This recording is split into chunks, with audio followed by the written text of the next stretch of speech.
নমস্কার বন্ধুরা, কেমন আছেন? আশা করি আমরা সবাই অনেক ভালো আছেন এবং আপনাদের ভালোবাসার পাখিগুলো ভালো আছে। তো বন্ধুরা, আজকের ভিডিওর টপিকটা হচ্ছে শীতকালীন পর্ব 2। আপনারা যারা শীতকালীন পর্ব 1 দেখেননি বন্ধুরা, আমার চ্যানেলে গিয়ে দেখে আসতে পারেন বা উপরের আই বাটনে লিঙ্ক দেওয়া থাকবে। তো বন্ধুরা, আজকে শীতকালীন পর্ব 2-এ আমি আপনাদেরকে দেখাবো কিভাবে আপনারা পাখির সেটআপে আপনার লাইটগুলো লাগাবেন, যার মাধ্যমে মোটামুটি পাখি ভালোই হিট পাবে। আর আমার এদিক থেকে বন্ধুরা অনেক ঠান্ডা বাতাস আসে, গত ভিডিওতেও আমি বলেছি আপনাদেরকে। তো আমি এটার জন্য কি কি পদক্ষেপ গ্রহণ করেছিলাম সেভাবে আপনিও আপনার সেটআপে গ্রহণ করতে পারেন। তো বন্ধুরা, এখন দেখছেন এটা হচ্ছে আমার গতবার যে পাখির সেটআপে গতবার যে লাইটটি লাগিয়েছিলাম সেটার লাইন।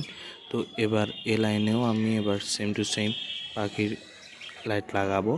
তো আমি প্রথমে বন্ধুরা হোল্ডারটি লাগিয়েছি। আমি বন্ধুরা দুইটা খাঁচার মাঝখানে একটি হোল্ডার দিয়েছি। আপনাদের পাখি বা খাঁচার সংখ্যা যতগুলো থাকবে আপনারা দুইটা খাঁচার মাঝখানে একটা করে লাগাবেন, যাতে দুই খাঁচার পাখি ভালো মতো হিটটা পায়। এর অতিরিক্ত দেওয়ার দরকার নেই বন্ধুরা, অতিরিক্ত দিয়ে ফেললে পাখির আবার ক্ষতি হতে পারে। তো বন্ধুরা, এরকম একটি পাইপের ভিতরে তারটি সংযোগ দিবেন, যাতে পাখি বা অন্য কোনো পোকা বা ইঁদুর তারটি কাটতে না পারে। আপনারা বন্ধুরা আপনাদের সুবিধা মতো তারটি লাগিয়ে নেবেন, যাতে পাখিরও কোনো অসুবিধা না হয়, আপনাদেরও কোনো অসুবিধা না হয়। যেভাবে দেখতে পাচ্ছেন আমি লাগিয়েছি আমার সুবিধা মতো। এখন বন্ধুরা আমি হোল্ডারে লাইট লাগাবো। এখানে মূলত 60 ওয়াটের যে কাচের বাল্বগুলো পাওয়া যায় সেগুলোই লাগানো উচিত। কোনো ধরনের ডিম লাইট বা সাদা লাইট লাগাবেন না। তো দেখতে পাচ্ছেন আমি 60 ওয়াটের এই কাচের বাল্বটি নিয়েছি। এটি অনেক ভালো হিট দেয়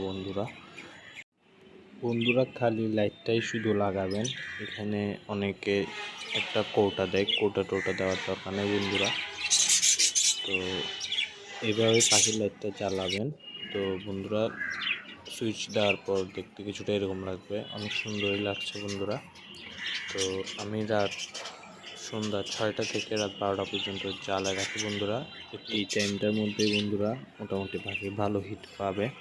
তো এর থেকে বেশি জ্বালানোর দরকার নেই। তো এরকম আমি একটি লাগিয়ে দেখিয়েছি, আপনাদের যতগুলো পাখি থাকবে আমরা ততগুলো লাগাবেন। আশা করছি বন্ধুরা ভিডিওটি আপনাদের ভালো লেগেছে। ভালো লাগলে একটি লাইক, শেয়ার এবং সাবস্ক্রাইব করে পাশে থাকবেন। ধন্যবাদ।